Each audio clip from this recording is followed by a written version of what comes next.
மாண்பு முதலமைச்சர் அவர்களின் ஆணைப்படி காவிரி டெல்டா மாவட்டங்களுக்கு பாசனத்திற்காக 28/7/2024 அன்று மேற்கு வங்கியிலிருந்து திறந்துவிடப்பட்ட தண்ணீர் கல்லணை வந்து அடைந்ததை தொடர்ந்து கல்லணையிலிருந்து 31/7/2024 அன்று காலை 9:15 மணி அளவில் காவிரி வெண்ணாறு கல்லணை கால்வாய் மற்றும் கொள்ளிடம் ஆறுகளுக்கு மாண்புமிகு அமைச்சர் பெருமக்கள் டெல்டா பாசனத்திற்காக தண்ணீர் திறந்து விடப்பட்டுள்ளது. தற்போது வழங்கப்படும் தண்ணீர் நடப்பில் உள்ள குறுவை சாகுபடிக்கும் நிலத்தடி நீர்மட்டம் உயர்வதற்கும் ஏரி குளங்களில் நிரப்புவதற்கும் மற்றும் ஆடிப்பெருக்கை கொண்டாடுவதற்கும் கீழ்கண்டவாறு நீர் பங்கீடு செய்து தரப்படுகிறது.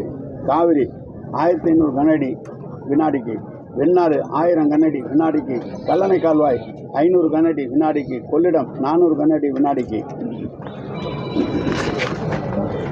மேலும் கூடுதலாக கிடைக்க உள்ள தண்ணீரை தேவைக்கேற்ப அனைத்து ஆறுகளிலும் வழங்கப்படும். கல்லணை தளத்தில் திறந்துவிடப்பட்ட தண்ணீர் காவிரி வெண்ணாறு மற்றும் கல்லணை கால்வாய்களின் கடைமடை பகுதிகளுக்கு விரைந்து செல்ல நடவடிக்கை மேற்கொள்ளப்படும். பருவமழைக்கு ஏற்ப நீர் பங்கீடு மாற்றியமைக்கப்படும் என விவசாய பெருங்குடி மக்களுக்கு அன்புடன் தெரிவிப்பதுடன் நீரினை சிக்கனமாக பயன்படுத்தி நீர்வளத்துறை அலுவலருடன் நீர் பங்கீட்டினை ஒத்துழைப்பு நல்குமாறு அன்புடன் கேட்டுக்கொள்கிறேன். இப்போது திறந்துவிடப்பட்ட விவசாயத்தினுடைய பரப்பளவு என்பது கிட்டத்தட்ட 3,09,966 ஹெக்டேர், கிட்ட 7,95,453 ஏக்கர் பரப்பளவுக்கு இந்த தண்ணீர் திறந்துவிடப்பட்டிருக்கிறது. இப்போது 1,4 லட்சம் கனஅடி வந்து கொண்டிருக்கிறது. இரவே அது திறந்து வரும்.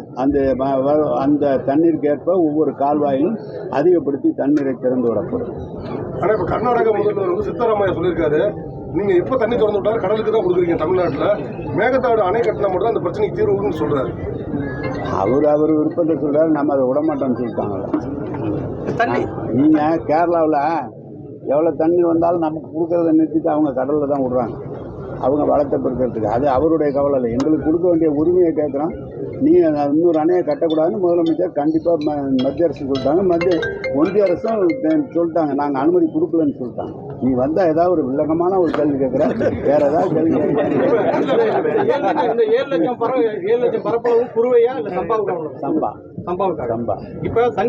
ஏற்கனவே பம்ப் செட் மூலமாக விவசாயம் பண்ணியிருக்கிறோம். கிட்டத்தட்ட 1,00,000 2 லட்சம் பேர் விவசாயம் பண்ணியிருப்பாங்க. இப்போ நாங்களே விவசாயம் பண்ணிக்கணும்னு வச்சுக்கோங்க.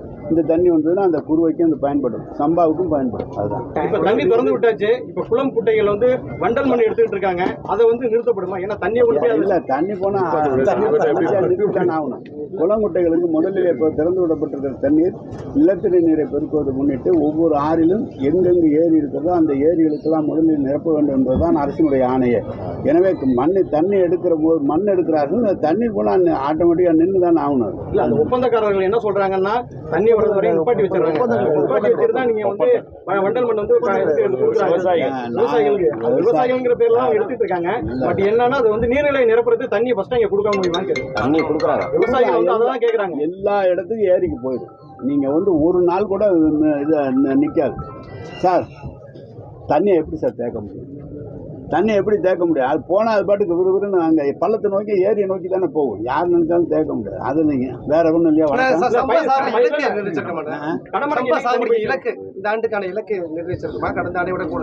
கூடுதலாக நீங்கள் இயற்கையாகவே பார்த்தீங்கன்னா கடந்த ஆண்டு குறுவை தான் கொஞ்சம் தண்ணி திறந்து விட்டோம். சம்பாவில் திறந்து உள்ள தண்ணி இல்லை, தண்ணி திறக்கல. குடித நீர் கூட சிரமமாக இருக்குது. இந்த ஆண்டு 7.5 லட்சம் ஏக்கர் தான். கடந்த ஆண்டெல்லாம் அது ஆண்டை விட கூடுதலானதான விலைக்கு வரும். 7.5 லட்சம் ஹெக்டேர் 8 லட்சம் ஹெக்டேர் ஏக்கருக்கு அளவுக்கு போகும்போது வேலை கூட. இன்னைக்கு விதைகள் எல்லாம் சம்பா தலைவரை பொறுத்த வரைக்கும் டெல்டா மாவட்டத்துக்கு தேவையான விவசாயிகளுக்கு தேவையான அனைத்து உதவிகளையும் விவசாயத்துறை மூலமாக கொடுத்துருக்குறாங்க. அதனால விவசாயிகள் அதுலேருந்து நிச்சயம் அதிகமான விளைச்சல் தான் கிடைக்கும். 3 நாள் இன்ஜினியர் எத்தனை நாள் கடைமுறைக்கு போகும் சொல்லுங்க. இன்ஜினியர் எங்க சிஎஸ்சி 1 வீக். இப்போ பயிர்க்கடை வந்து எந்த அளவுக்கு நம்ம கொடுக்க போறோம் நீங்கள் தேவையான அளவுக்கு ஏற்கனவே அது கூட்டுறவுத்துறை மூலமாக கேட்குற அளவுக்கு கொடுத்துருவோம்ல, அதுலலாம் ஒன்றும் பிரச்சனை இல்லை. நமக்கு நபார்ட்லேருந்து வாங்கி கொடுக்குறதுனால இல்லை, அது எவ்வளோ கேட்டாலும் கொடுத்துருவோம்.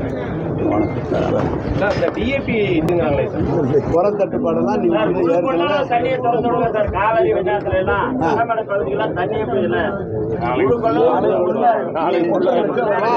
நம்ம தனியாக பேசுவது